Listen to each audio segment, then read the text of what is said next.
60 acres. I'm Jessica. November's been quite the month. Lots of highs and lows, and I'm not just talking about the temperatures. So, we don't have any breedings this month. We're all done with that for the year, and I'm definitely sure, like I said last time, that Kenai and Monica are pregnant. Ivy's been a little moodier this month, so I'm hoping that maybe she actually is. She hasn't let me take a single selfie with her, and that's just not like her. So no breedings this month, but I do have a couple questions about breeding. Actually, more than a couple. These were sent to me on Facebook by my cousin Tara. Tara wrote, Calvin and I have so many questions. Calvin is her child, who is quite the animal whisperer. Animals love them. Anyways, Calvin and I have so many questions. How do you choose who to breed and how many to breed? Well, I choose them based on, one, make sure they're not related. And I try to pick the best males so that my females, that it improves on the female. The Korea has an improvement on the female, excuse me. My original plan was for Hamilton to be the main stud on the farm, breed everyone to him except for his mom, Isabel. Well, Hamilton had no interest in breeding. So then I tried his brother, Toffee. And at that time, the first time I tried Toffee, he wasn't ready to do it. So then I brought in Thomas. And after that, I decided Thomas's descendants would be bred to Toffee, and then Toffee's descendants will be bred to Sven, who's hanging out right behind me here. But I did still breed Isabel to Toffee about 5 years ago, and that resulted in Phoebe, who you've all seen in my videos. And then last year he had 2 more Krias born, Hershey and Nestle. And so eventually all 3 of those females will be bred to Sven. And then I bred Kenai, who is Hershey's mom, was Thomas's daughter. So that's why, again, like I said, she was bred to Toffee. And then I had bred Blackberry to Thomas. This is 2 years ago now. And they had Andes, who's right back there. So that's that question. And then, for females, it all kind of depends on their age. I don't breed them when they're too young, and under 2 years I don't breed them. And I usually stop at 13, maybe 14 is the last time I'll breed the females. And the next question is, why do you only breed in the fall? Well, in the past I have bred both in the fall and in the spring. Spring, summer pregnancies tend to be a little bit longer. They're also due right around the same time as shearing. And then you have to wean them right before winter. So it's easier for me to take time off in the fall. They can stay with their moms through the winter, and then I can wean them in the spring. And I haven't had any more health-wise for the Krias if they're born in the fall versus born in the spring. And it's much easier for me to take time off in the fall versus taking time off in the spring or the summer. Why is it too late to breed Phoebe? Mainly because it's just too late in the year. I don't want the baby to be born past mid-October because it starts to get cold. So next time she will definitely get bred. She was very, very interested. She was quite the flirt when the boys came in. What is the name theme going to be for the next Krias? I don't know. In the past, I've done Frozen. I've done Friends as Monica and Phoebe. I've also got Kristoff and Sven. And then last year it was Chocolate. My niece Brindley came up with that when she named Hershey, because when I sent her a picture, she thought she looked like the color of chocolate, so she thought she should be named Hershey. And I'm like, well, I guess chocolate is this year's theme, so that's why I've got Andes and Nestle. So if you guys have any suggestions for name themes, let me know. Maybe we'll even have a little naming contest next fall when the babies are born. Thank you, Calvin and Tara, for those questions. Good morning, Chris. Good morning, Hamilton. Good morning, Toffee. I see you back there, Charlie. Good morning, ladies. Sounds like it's going to be a beautiful day. Certainly feels like it's going to be a beautiful day.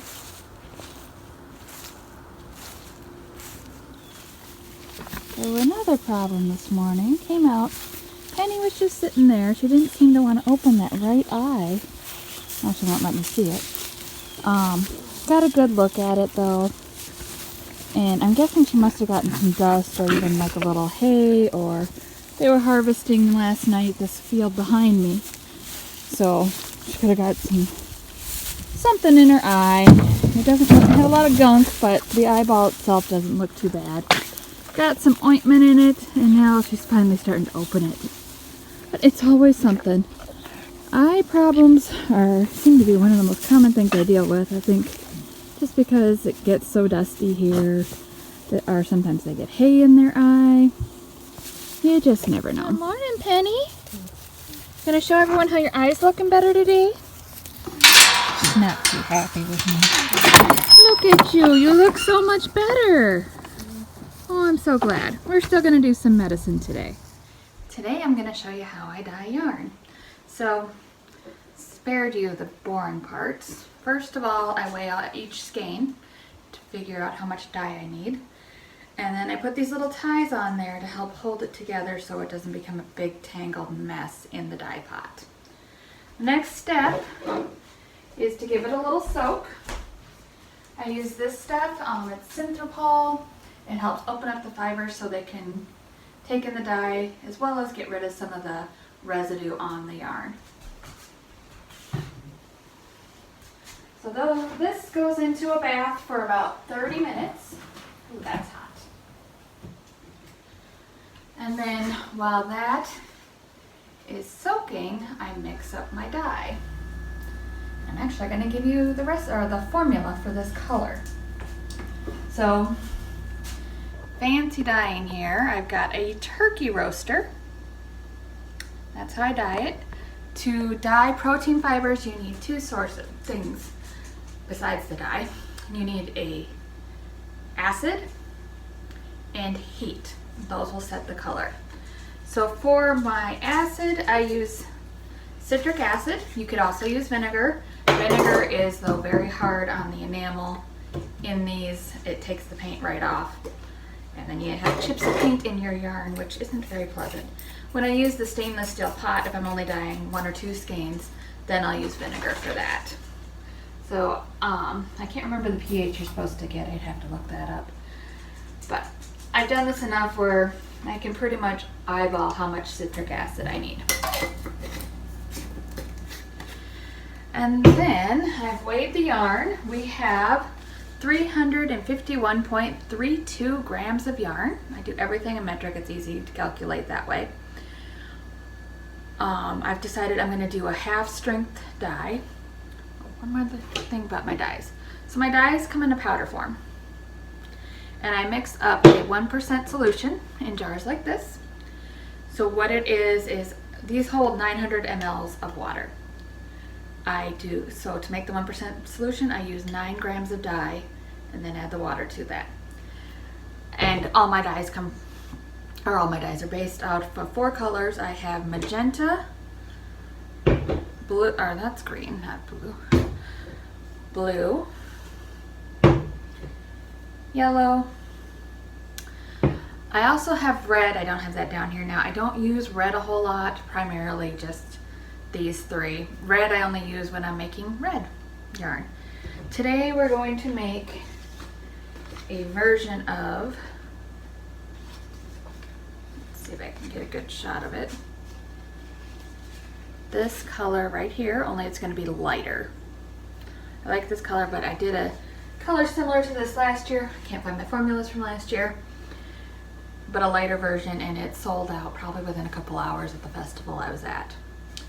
So I've done the math here. I'm going to do 70% magenta, 30% blue.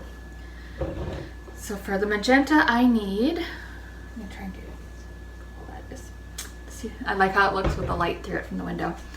123.2 mLs. I measure everything with syringes.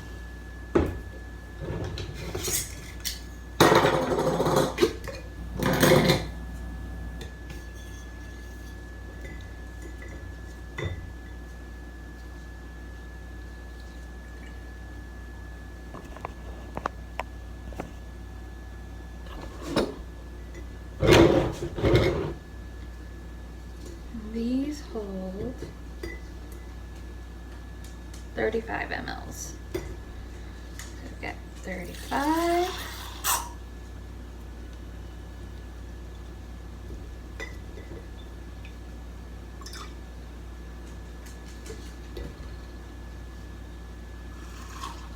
$70.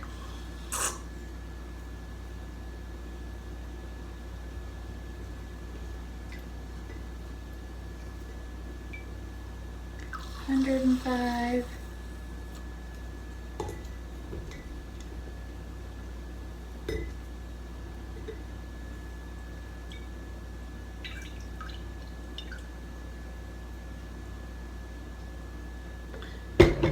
$18.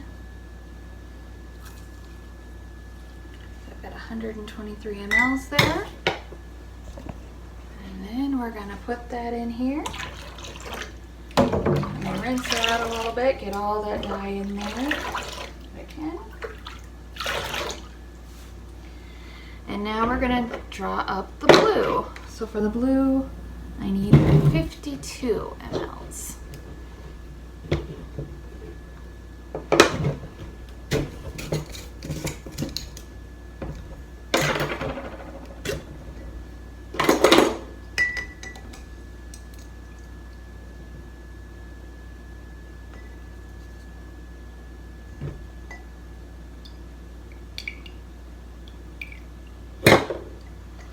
So there's 35.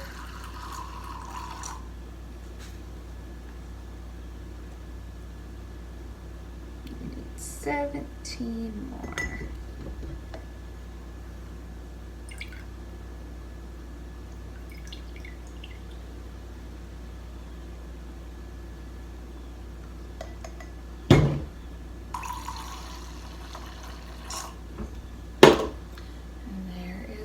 Blue dye.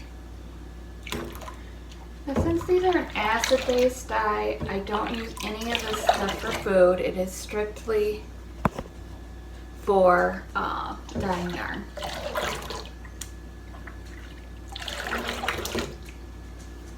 And that's gonna sit while the yarn soaks. And once the yarn soaks, put it in here and get it cooking. Alright, it is time to put the yarn in the dye pot. So I've already wrung it out a bit.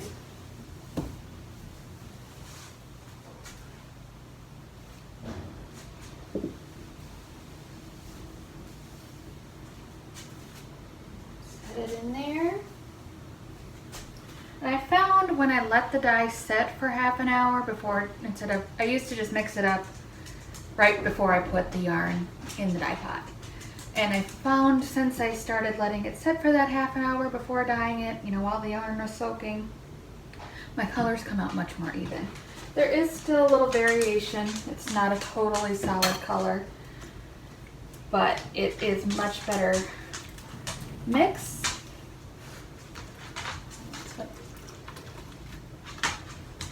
Show you a better shot of the dye pot in just a moment here. So there's the yarn in the dye pot. It cooks for a good 2.5, maybe 3 hours, depending on how dark the yarn is. I check it every 20 minutes, give it a stir, check to see what the water looks like. What I do is I dye it until the water comes back clear. I cook it till the water comes back clear. Once the water's clear, I know it's done dyeing. There's one other thing I wanted to show you besides my messy kitchen. I wash all my yarn when I get it back from the mill, and this is why. There's still a lot of dirt in it. They also use some stuff, I've heard they use hairspray to help with the static cling when they're spinning the yarn. So it's kind of stuck together. It's not as fluffy as I'd like. and it puffs up. It's much fluffier after it's washed. So even if I'm not dyeing the yarn, I'll give it a good soak in Centerpol to get that dirt out. So the yarn's been cooking for about 3 hours now. Let's check and see how it's doing. That looks pretty good. It's pretty much exhausted the dye. So I'm going to leave it in here overnight and let it cool. But first I thought I'd show you a sneak peek of the color. Isn't that pretty? Alright, so that's just going to, like I said, cool overnight. Actually, it'll cool until tomorrow afternoon when I get home from work. Okay, it's time to rinse the yarn. I just finished with chores. It's much different weather today. Yesterday it was in the 70s. Today it's in the 40s and it's rainy. So just finished chores and got one measly egg from my 18 chickens. They're slacking right now.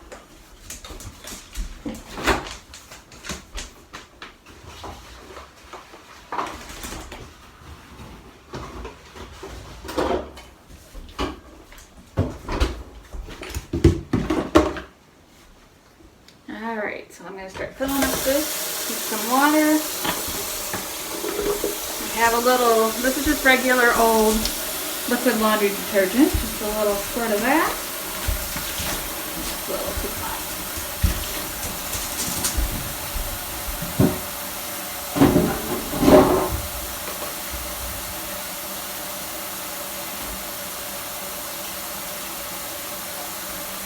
And despite my best efforts, the yarn still got a little tangled.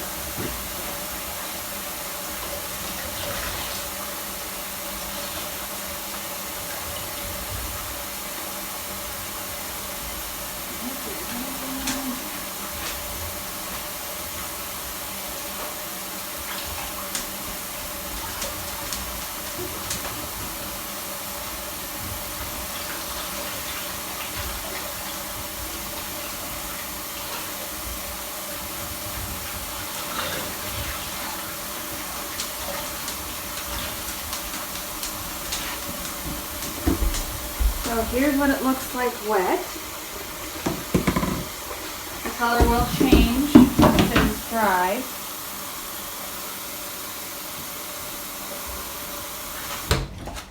Throw it in there. Let it sit in this for about an hour. And then I'll rinse it with some clear water. Let it sit in there an hour or two. And then the last soak will be with a little bit of vinegar and a little bit of hair conditioner. The vinegar helps to set the color, the hair conditioner, and the vinegar also makes it softer. And the hair conditioner also makes it softer. And I just use whatever I have on hand. I wanted to show you one more thing. That's what the water looks like after it's sat overnight. Completely clear. If I were going to dye more yarn today, I would just reuse this water. But I'm not going to be dyeing for a few days, so I'm going to dump it out.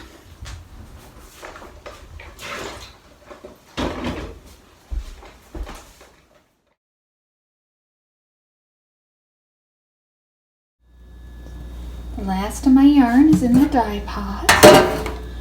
Check out this beautiful color. This is always a favorite at the fiber festivals. It's usually the first color to sell out. Hope that holds true again this year.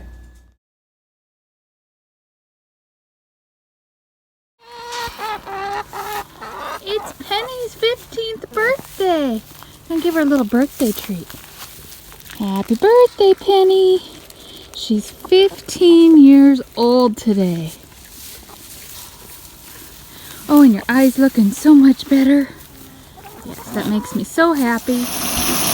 Well, it looks like it's that time of year again where I have to bust out the heated buckets. I'm really not ready for winter. They all seem to be handling it okay though. It's really, really windy today, and they've all been hanging out in the barn most of the day. So grateful to have light and electricity in my barn now. So Sven and Andy's barn is the only one I don't have a light in. So I have to use my handy dandy little headlight here. They're both outside because I'm in their barn, but they'll come in as soon as I put their food in. It's still above freezing at the moment, but it's supposed to drop into the 20s tonight.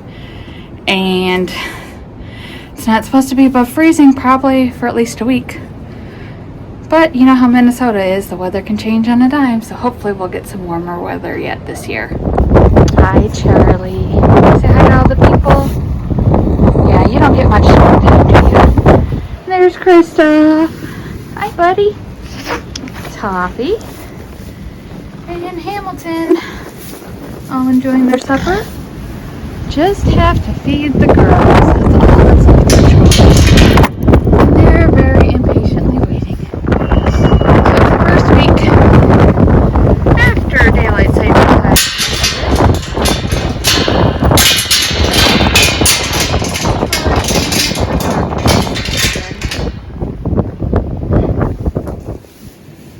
And last but not least, all the ladies are fed. There's always a little drama going on with Vanilla Cappuccino and Penny. Right before I turned the camera on, they were spitting at each other. And they might start again. Oh, there they go. Those two are the two queens of the herd. Blackberry's raising up in the ranks.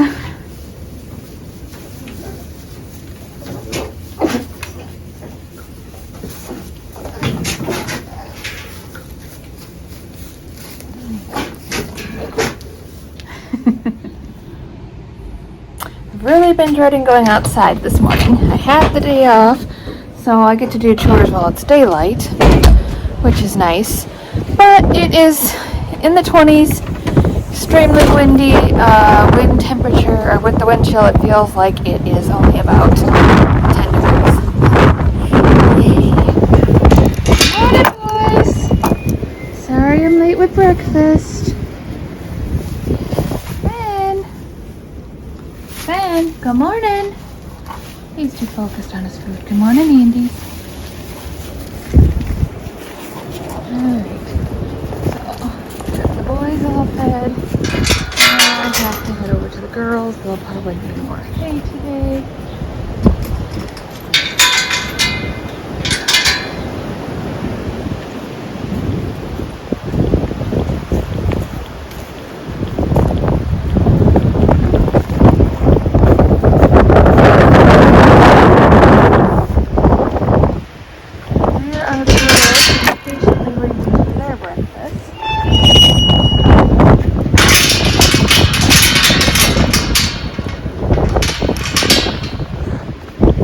I see you, ladies. But I'm coming.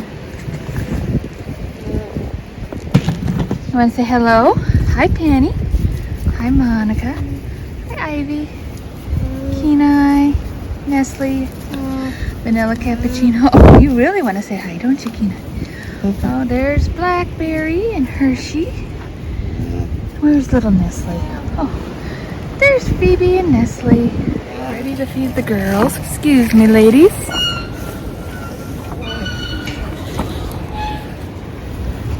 I recently got a new phone, which is great, but it doesn't have an OtterBox or Pop-It yet. So it makes it a little more difficult to do my videos. There you go, ladies. Alright, now we're gonna go, I gotta go grab the grain bucket.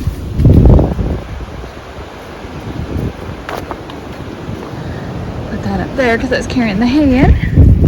There they all are, they follow me. This is what they really want.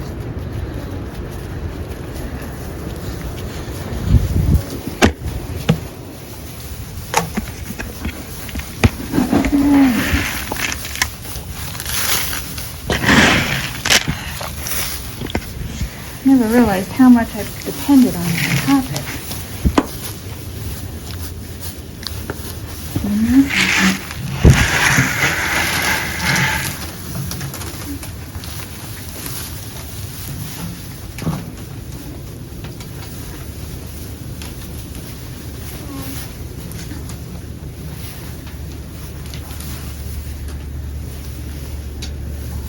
doesn't feel too bad here in the barn. It's actually quite nice. All right, I'm gonna leave, girls, now so you can eat in peace.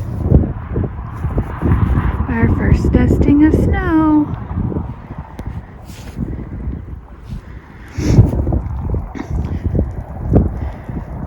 I really should put the poles in.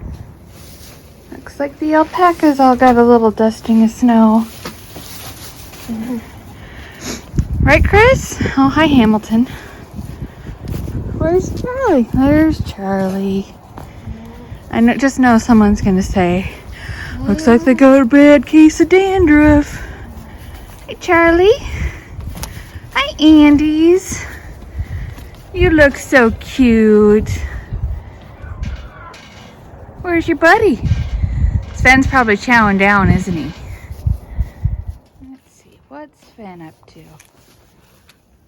Oh, yep, there he is, just pigging out. Are you letting Andes have any breakfast? Huh?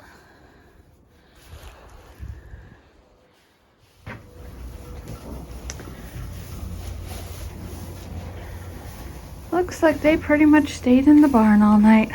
Oh, Nestle's got a little dusting on her. So does Kenai. Want to say hi, Kenai? How about you, Hirsch? Oh, everyone's being shy.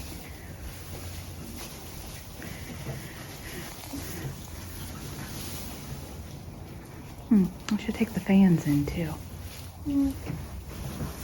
Phoebe. Hello. So I have a guest with me this month. This is my friend Echo. Hello. She's we've been friends, I don't know for how long. Well, we moved here 5 years ago, so 5 years. Okay.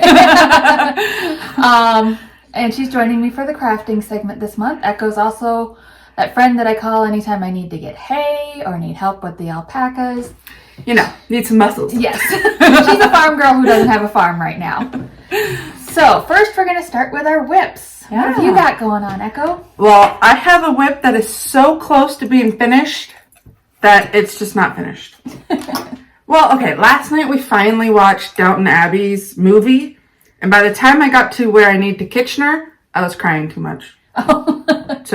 So nearly done. So these are socks from my dad for Christmas, and literally all I have to do is Kitchener it. But yeah. Do you remember what yarn that is? I should have a ball band in here somewhere. Okay, this is Iron Wheel Farms, which is in Michigan, and it's 75 merino, 25 nylon, and it's called Chapman. I think the color is really pretty. I think my dad will like them. Those are nice fall colors. Yeah. All right. So let's see. Of course, I've always got a pair of mittens on the needles. And these are made with my alpaca Hamilton's yarn. Ooh. I haven't worked on them lately. I've been doing a few other things. All right.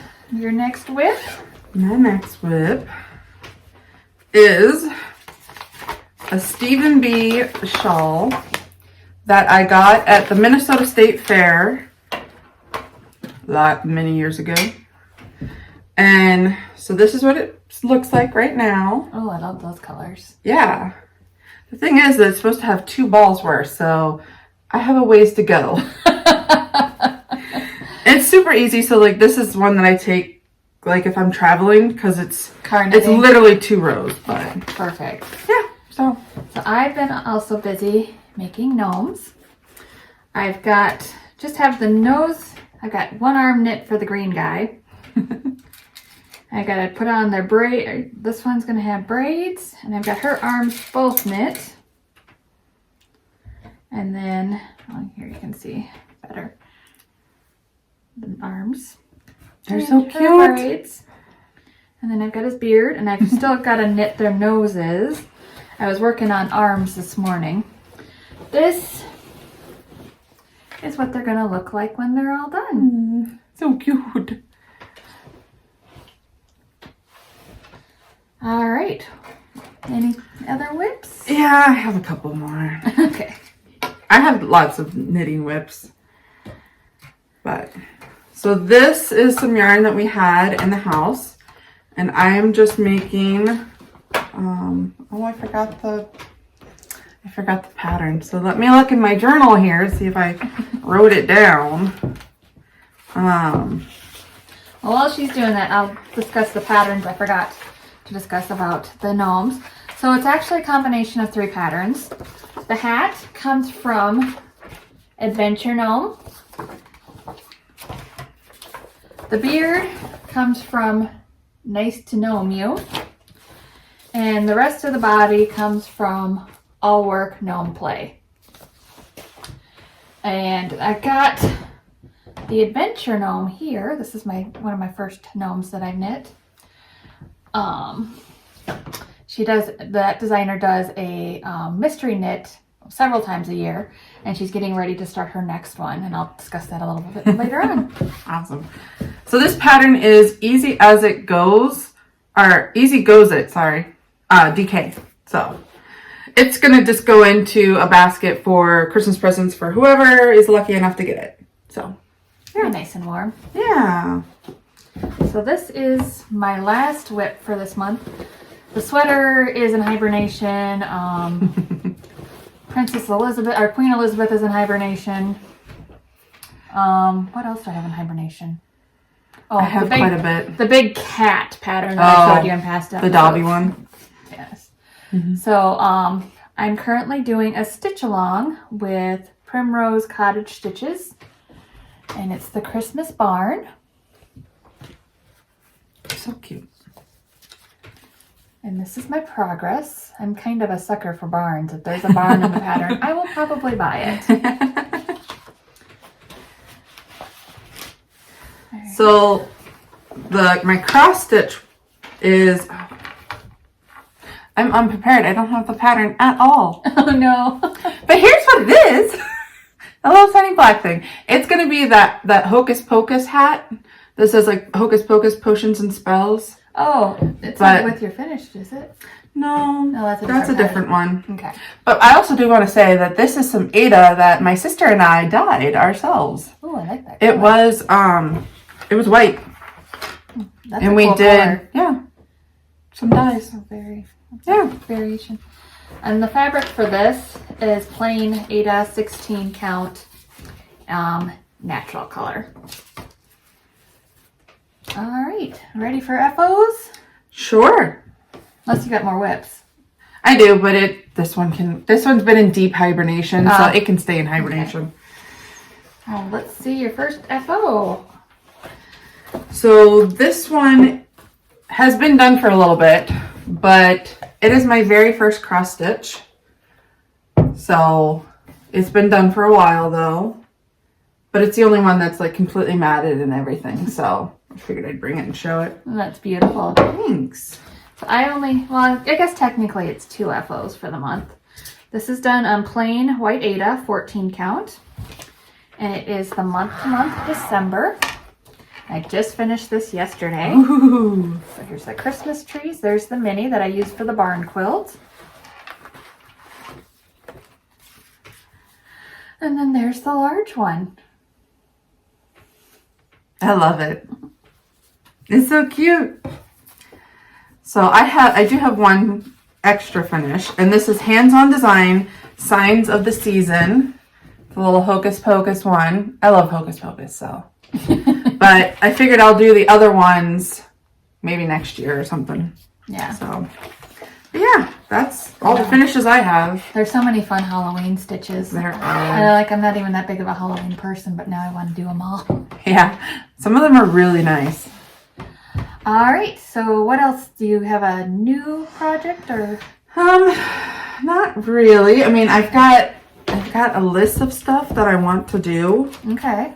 But it's all knitting. Okay. But yeah. So some of it's kitted up already, but like a list of stuff. Yes. So some shawls, some sweaters, hats, and of course socks. You gotta have more socks. I did get a commission order for a friend of mine. She saw my blue yarn that I dyed last month. Nice.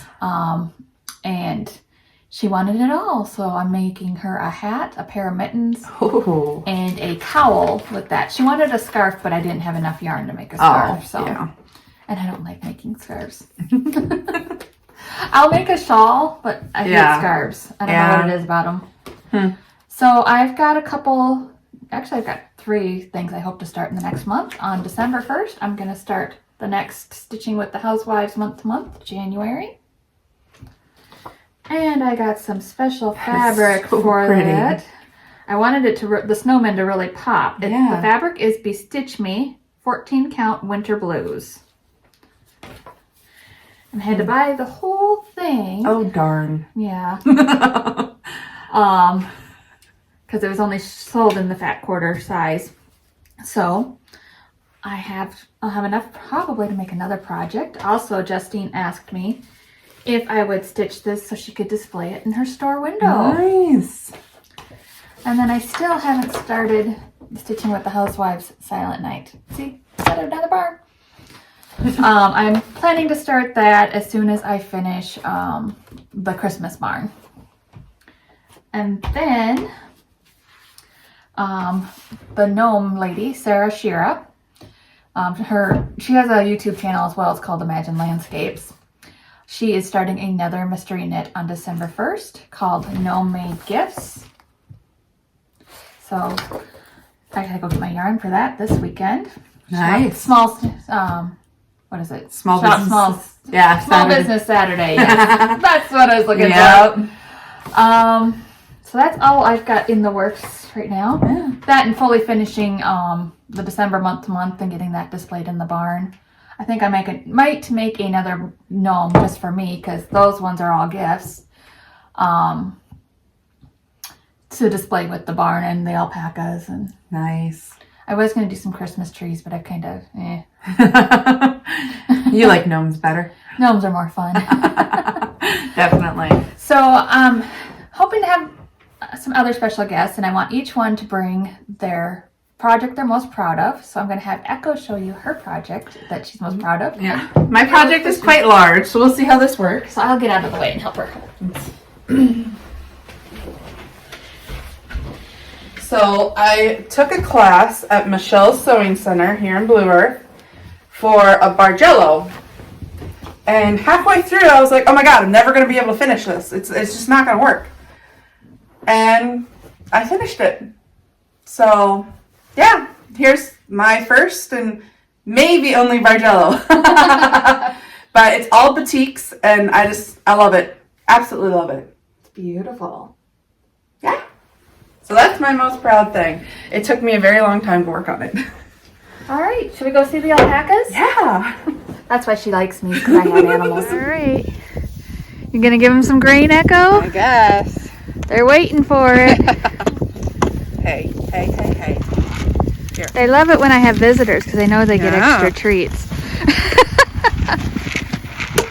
Hey. Come on now. Let me get in there. You little. Ha! Mine.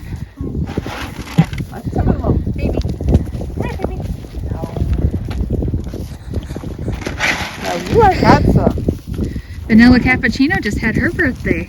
Oh, She's 16. 16. There you go, baby. Yeah. Hey.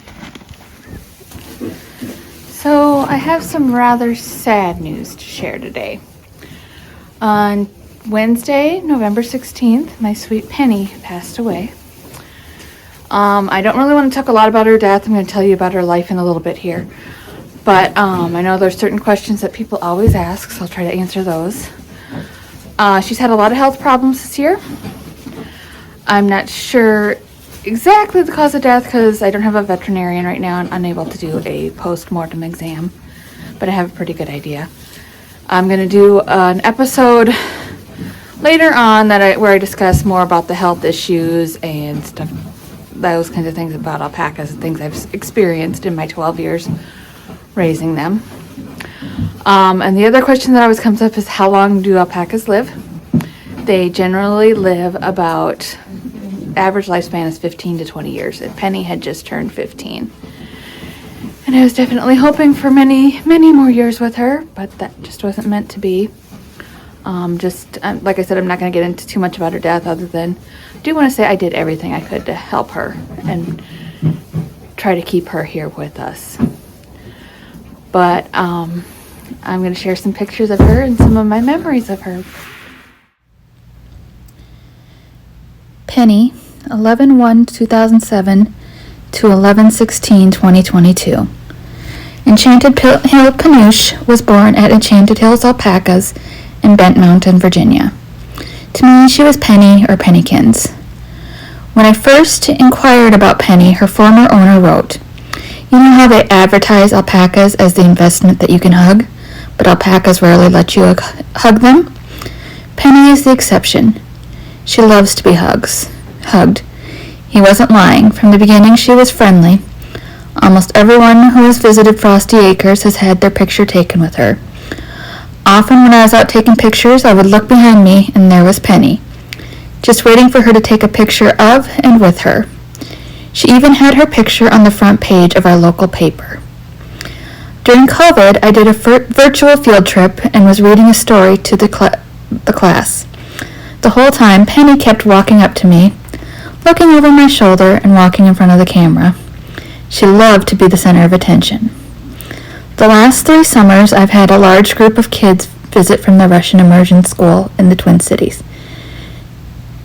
She loved it. While the other alpacas would run away from the kids, she would just stand there and let them pet and hug her. She was always the first to greet me at chore time, even on the coldest of days, when the others would wait in the barn. She'd be standing by the gate, impatiently waiting for me to feed her. She would come running to the gate when she saw me, even if she was grazing in the pasture. It's been hard these last few weeks. I still expect to see her waiting for me at the gate, but she's no longer there.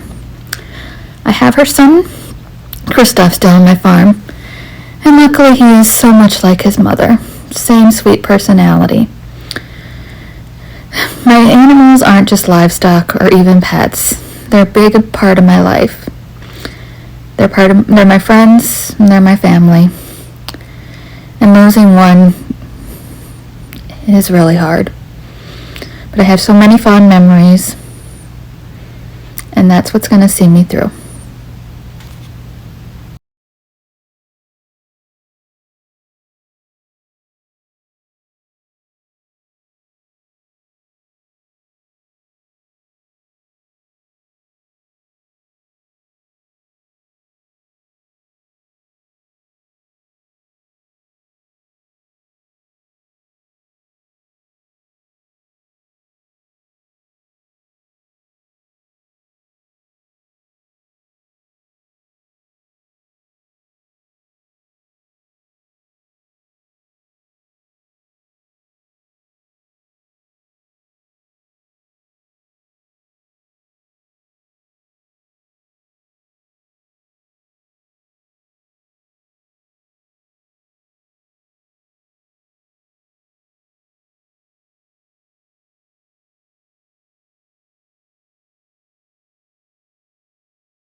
It's a little colder. This is the first morning this week that I've gotten to do chores during the daylight. Hi, Charlie. I say hi to other people. Yeah, you want to see what the little boys are up to, don't you? So I'm just finishing up my morning chores.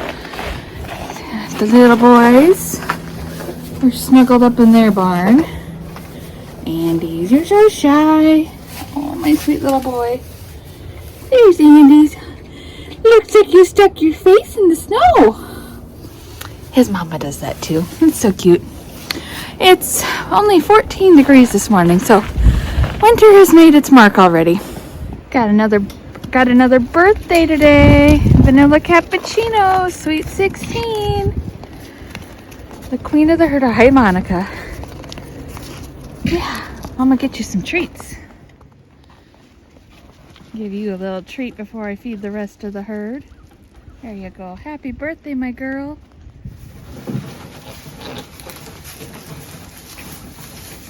It's breakfast time. These ladies don't mess around. Here's the kids' table.